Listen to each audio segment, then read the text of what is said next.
স্বাধীনতা মানে ছিল হচ্ছে জুলুমতন্ত্র কায়েম থাকা। কিন্তু মহান আল্লাহ রাব্বুল আলামিনের অশেষ মেহেরবানিতে গত 5ই আগস্টের কয়েকদিন আগে থেকে এদেশের ছাত্র জনতা এমন উত্তাল তরঙ্গ জাগিয়ে উঠেছে, কয়েক ঘন্টায় জালিমরা পালিয়ে গিয়েছে।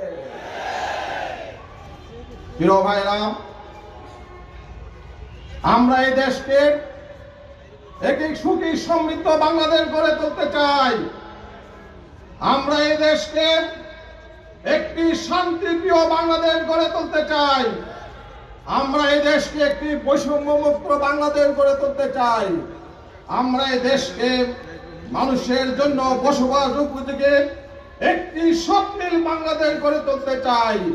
আর সেই বাংলাদেশ গড়ে তোলার সবচেয়ে কারিগর হচ্ছে